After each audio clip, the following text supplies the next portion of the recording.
Hi hello இன்னைக்கு ஒரு breakfast ரெசிபியோட தான் வந்திருக்கு. அதாவது மசால் தோசை ஃப்ரெண்ட்ஸ். மசால் தோசை இது ரொம்ப சூப்பராக டேஸ்ட்டாக இருக்கும். பாருங்கள், இது வீட்டில் பண்ண மசால் தோசை தான். அதுக்கு முன்னாடி என் சேனலுக்கு சப்ஸ்கிரைப் பண்ணிவிட்டு பெல் பட்டன் தட்டிடுங்க. அப்படியே ஒரு லைக்ஸ்க்கும் கொடுத்துருங்க. வீடியோவை ஸ்கிப் பண்ணாமல் கடைசி வரைக்கும் பாருங்கள் ஃப்ரெண்ட்ஸ். நான் இதில் ஒரு சீக்ரெட் ஒன்று சொல்ல போகிறேன். மசால் தோசை ஏன் இவ்வளோ கிறிஸ்பியாக வருதுன்னு சொல்லிட்டு நான் சொல்ல போகிறேன். அதுக்கு நீங்கள் லாஸ்ட் வரைக்கும் ஸ்கிப் பண்ணாமல் வீடியோ பாருங்கள். வாங்க இப்போ வீடியோக்குள்ளே போகலாம். Hi friends, welcome to Nirmala's kitchen. இப்போ நம்ம அதுக்கு முதல்ல நம்ம ஒரு பாத்திரம் எடுத்துக்கலாம். ஒரு பாத்திரம் எடுத்துன்னா அதில் நம்ம 2 டம்ளர் அளவுக்கு அரிசி சேர்த்துக்க போகிறோம். அதாவது நான் இன்னைக்கு தோசை அரிசி தான் ஃப்ரெண்ட்ஸ் எடுத்திருக்கேன். நான் உங்கள் வீட்டில் நீங்கள் ரேஷன் அரிசி இருந்தால் கூட நீங்கள் சேர்த்துக்கலாம் ஃப்ரெண்ட்ஸ். இந்த மசால் தோசை ரொம்ப ஈஸியாக செஞ்சிடலாம் ஃப்ரெண்ட்ஸ். 2 டம்ளர் அரிசி சேர்த்துட்டு இப்போ 1/4 டம்ளர் நம்ம உளுத்தம் பருப்பு எடுத்துக்கலாம். அதுவும் சேர்த்துடலாம் இது கூட. அதுக்கப்புறம் 1/4 டம்ளர் கடலைப்பருப்பு எடுத்துக்கலாம். அதுவும் இது கூடவே சேர்த்துடலாம். இப்போ நான் கெட்டி அவல் எடுத்திருக்கேன். கெட்டி அவலும் இது கூடவே சேர்த்துலாம். அதுவும் 1/4 டம்ளர் தான் எடுத்திருக்கேன் ஃப்ரெண்ட்ஸ். அதுக்கப்புறம் கொஞ்சோண்டு வெந்தயம் எடுத்துக்கலாம். நம்ம பாருங்கள், இது நான் 1/4 டீஸ்பூன் அளவுக்கு வெந்தயம் எடுத்து சேர்த்துருக்கேன். இது எல்லாத்தையும் ஒன்றா சேர்த்துட்டு நம்ம இப்போ தண்ணி ஊற்றி நல்லா கழுவி எடுத்துன்னு வந்துடுறோம். இதை க்ளீனாக கழுவி தண்ணி ஒயிட் ஆகிற வரைக்கும் நல்லா கழுவி எடுத்துன்னு ஊற வச்சிடணும் ஃப்ரெண்ட்ஸ். இதை ஒரு 6 ஹவர்ஸ் ஊற வச்சிடலாம். இப்போ நான் தட்டு போட்டு மூடி வச்சு ஊற வைக்கிறேன்னு. இப்போ பாருங்கள், 6 ஹவர்ஸ் ஆயிடுச்சு. நான் மூடி திறக்கிறேன். மூடி திறந்த பிறகு பார்த்தீங்களா இவ்வளோ நல்லா ஊறி இருக்குன்னு. இந்த ஊறின அரிசியை இப்போ நம்ம மிக்சி ஜாரில் போட்டு அரைச்சி எடுத்துன்னு வந்துடலாம். நான் இன்னைக்கு மிக்சியில் தான் போட போகிறேன். மிக்சி ஜாரில் போட்டு நான் 2 பேட்சாக போட போகிறேன் அரிசியை. ஃபர்ஸ்ட் பேட்ச் நான் போட்டு அரைச்சி எடுத்துன்னு வந்துடுறேன். பாருங்கள், இது நல்லா நைஸாக அரைக்கணும். இந்த மாவு நல்லா நைஸாக அரைச்சி எடுத்துன்னு வரணும். பாருங்கள், இப்போ நான் அரைச்சி எடுத்துன்னு வந்துட்டேன். இப்போ நான் காட்டுறேன் பாருங்கள் எவ்வளோ நைஸாக அரைச்சிருக்கேன்னு. பார்த்தீங்களா, இந்த மாதிரி நைஸாக அரைச்சி எடுத்துன்னு வந்துடணும் ஃப்ரெண்ட்ஸ். இதை நம்ம ஒரு பாத்திரத்தில் ஊற்றி வச்சுக்கலாம். செகண்ட் பேட்சும் நான் போட்டு அத்தையும் அரைச்சி எடுத்துன்னு வந்துட்டேன் ஃப்ரெண்ட்ஸ். நம்ம மிக்சியில் ஆட்டணும் இல்லைங்களா, அதுலேயே கொஞ்சம் தண்ணி ஊற்றி அதை அலசி இதுலேயே ஊற்றிக்கலாம். நம்ம இப்போ நம்ம என்ன பண்ண போகிறோம், எல்லாம் ஆட்டி முடிச்சிட்டோம். இப்போ நான் கை வச்சு நல்லா கலந்து கொடுக்க போகிறேன். நான் உப்பு எதுவும் சேர்க்கல இதில். இது உப்பு நம்ம காலையில் சேர்த்துக்கலாம். இப்போ பாருங்கள், நான் நல்லா கலந்து கொடுத்துட்டு இப்போ மூடி போட்டு வச்சிடறேன். மூடி போட்டு வச்சு இப்போ night 9 o'clock next day morning நம்ம பார்க்கலாம். நெக்ஸ்ட் டே மார்னிங் நான் ஓப்பன் பண்ணுறேன். பார்த்தீங்களா, நல்லா மாவு நல்லா புளிச்சு போயிருக்கு. பார்த்தீங்களா, நல்லா ஃபர்மெண்ட் ஆயிருக்கு. ஸோ நான் ஒரு 12 hours நைட்டு வச்சுருந்தேன். அதனால நல்லா ஃபர்மெண்ட் ஆயிருக்கு. நான் இதில் இன்னும் உப்பு சர்க்கரை எதுவுமே சேர்க்கல. நம்ம ஃபஸ்ட்டு நல்லா கலந்து கொடுத்துடலாம். எல்லா சைடும் நல்லா கலந்து கொடுக்கலாம் இதை மாவை.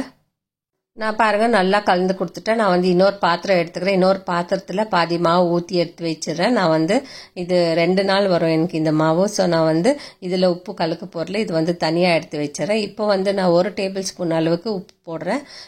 அதுக்கப்புறம் 1 டேபிள் ஸ்பூன் அளவுக்கு சர்க்கரை போடுறேன். சர்க்கரை என்னத்துக்கு போடுறோன்னா அது ப்ரௌன் கலர் கொடுக்கும். அதனால நான் சேர்க்குறேன். இது தோசை மட்டும் செஞ்சால் பத்தாது ஃப்ரெண்ட்ஸ். நம்ம உருளைக்கிழங்கு கூட நான் இன்னைக்கு செஞ்சு காட்ட போகிறேன்.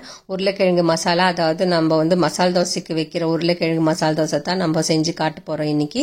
இப்போ பாருங்கள், நான் மாவெல்லாம் நல்லா கலந்து கொடுத்துட்டேன். இப்போ இதை ஒரு நம்ம தோசை எப்போ ஊற்றுறோமோ அது வரைக்கும் நம்ம அப்படியே வச்சிடலாம். இது ஒரு ஓரமாக வச்சிடலாம். இப்போ நான் உருளைக்கிழங்குக்கு நான் 2 வெங்காயம் எடுத்திருக்கேன். இந்த 2 வெங்காயத்தை நல்லா நீட்டாக கட் பண்ணி எடுத்து வச்சுக்கலாம். அதுக்கப்புறம் நான் ஒரு 4-5 பச்சை மிளகாய் எடுத்திருக்கேன். அதுவும் நடுவில் கீறி வச்சுக்கலாம். பச்சை மிளகாய் உங்களுக்கு எவ்வளோ வேணுமோ அவ்வளோ எடுத்துக்கலாம். அதுக்கப்புறம் கொத்தமல்லி கொஞ்சம் எடுத்துருக்கேன். அதுவும் கட் பண்ணி வச்சுக்கலாம். நான் இப்போ உருளைக்கிழங்கு வேக வச்சு 2 நல்லா பெரிய உருளைக்கிழங்கு வேக வச்சு அதை கட் பண்ணி எடுத்துக்கிறேன்.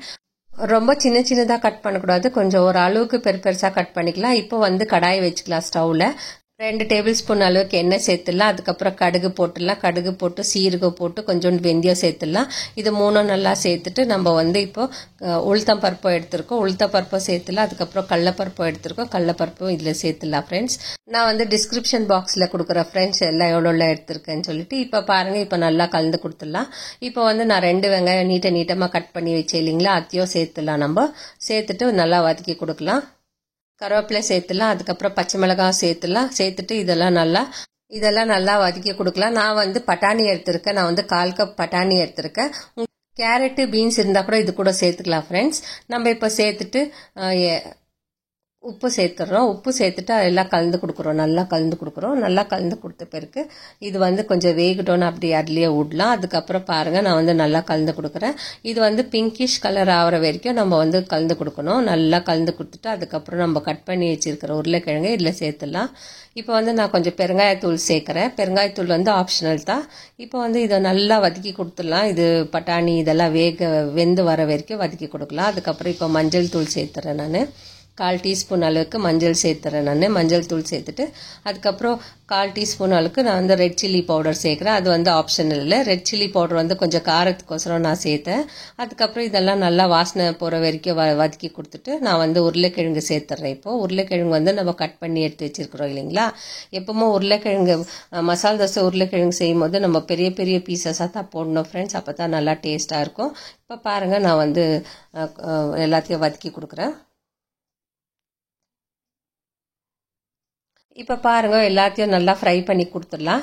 இப்போ வந்து நான் இது கூடவே 1/4 டீஸ்பூன் அளவுக்கு சர்க்கரை சேர்க்க போகிறேன். சர்க்கரை வந்து நம்மளுக்கு டேஸ்ட் என்ஹான்ஸ் பண்ணி கொடுக்கறதுக்கு தான் நம்ம வந்து சர்க்கரை சேர்க்குறோம் உருளைக்கிழங்குல. ஸோ நான் வந்து சர்க்கரை சேர்த்துட்ட பிறகு நான் வந்து கொஞ்சோண்டு தண்ணி கையில் எடுத்துனா அதை வந்து தெளிச்சு கொடுக்குறேன் ஃப்ரெண்ட்ஸ். இந்த இதில் பள்ளியால் தெளிச்சு கொடுத்துட்டு இதை வந்து எல்லாத்தையும் நல்லா ஃப்ரை பண்ணிடணும். எல்லா சைடும் நல்லா ஃப்ரை பண்ணிவிட்டு இப்போ வந்து ஆல்ரெடி இப்போ உருளைக்கிழங்கு பள்ளியா ரெடி ஆயிடுச்சு. இப்போ வந்து ஒரு தோசைக்கல் வச்சுக்கலாம். தோசைக்கல் சூடாயிடுச்சு. சூடாயிட்ட பிறகு நம்ம வந்து ஒரு 1.5 கரண்டி மாவு ஊற்றி இப்போ வந்து தோசை சுடுறோம். நம்ம இது வந்து மீடியம் ஃப்ளேமில் வச்சுக்கலாம்.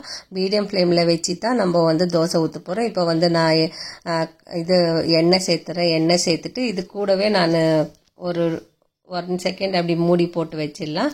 மூடி போட்ட பிறகு நான் வந்து ரெட் சட்னி செஞ்சு வச்சுருக்கேன். நான் அந்த ரெட் சட்னியை வந்து இதில் வந்து தடவி கொடுத்துடலாம் ஃப்ரெண்ட்ஸ்.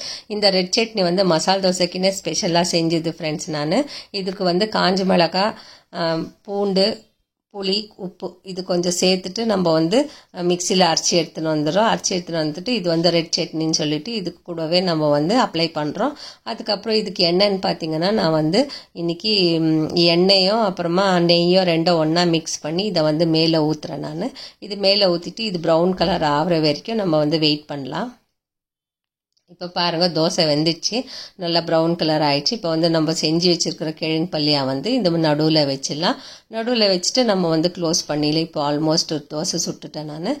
இப்போ பாருங்கள் எவ்வளோ கிறிஸ்பியாக எவ்வளோ நல்லா வந்திருக்குன்னு சொல்லிட்டு கலர் பார்த்தீங்களா, மசாலா தோசை கலர் எவ்வளோ நல்லா வந்திருக்குன்னு. இப்போ வந்து இன்னொரு தோசை கூட நான் ஊற்றி காமிக்கிறேன் உங்களுக்கு. இது வந்து நான் வந்து வேறு கல் யூஸ் பண்ணி ஊற்றுறேன். நான் வந்து நல்லெண்ணெய் சேர்க்க போகிறேன் இந்த தோசைக்கு. பாருங்கள் நான் நல்லெண்ணெய் சேர்த்துட்டு அதுக்கப்புறம் ரெட் சட்னி செஞ்சு வச்சுருக்கிற ரெட் சட்னி வந்து கொஞ்சம் அப்ளை பண்ணிடலாம். நல்லாவே அப்ளை பண்ணலாம். இந்த ரெட் சட்னி வந்து காரம் இருக்காது, கம்மியாக தான் இருக்கும் காரம். இந்த தோசைக்கு வந்து நான் வந்து இட்லி பொடி செஞ்சு வச்சுருக்கேன். அந்த இட்லி பொடியை சேர்த்து இது வந்து நல்லா 2 பக்கமும் நல்லா ரோஸ்ட் ஆகிற வரைக்கும் செஞ்சுட்டு அதுக்கப்புறம் நம்ம எடுக்கலாம் ஃப்ரெண்ட்ஸ். பாருங்கள் இப்போ வந்து நான் ஆல்மோஸ்ட் தோசை செஞ்சுட்டேன். இப்போ நான் வந்து அந்த சீக்ரெட் என்னன்னு சொல்ல போகிறேன் ஃப்ரெண்ட்ஸ். ஏன் தோசை கிறிஸ்பியாக வருதுன்னா ஹோட்டலெல்லாம் அரிசி மாவு சேர்க்குறாங்க. அரிசி மாவு சேர்க்கறதுனால தான் அவ்வளோ கிறிஸ்பியாக வருது. நம்ம எப்போ சேர்க்கணும் இந்த அரிசி மாவுனாக்கா, நம்ம வந்து தோசை மாவு கலந்து வைக்கிறோம் இல்லைங்களா, அந்த டைமில் நம்ம வந்து அரிசி மாவு சேர்த்து கலந்து வச்சிட்டோம்னா நம்ம நெக்ஸ்ட் டே மார்னிங் தோசை சுடுறதுக்கு சரியாக இருக்கும். நீங்களும் ட்ரை பண்ணி பாருங்க இந்த ரெசிபியை ஒரு முறை. இந்த மசாலா தோசை கூட சாப்பிட்றதுக்கு நான் வந்து தேங்காய் சட்னியும் அதுக்கப்புறம் ரெட் சட்னியும் செஞ்சு வச்சிருக்கேன் ஃப்ரெண்ட்ஸ். பிடிச்சிருந்தா லைக் பண்ணுங்க, ஷேர் பண்ணுங்க, சப்ஸ்கிரைப் பண்ணுங்க. தேங்க்யூ, பாய்.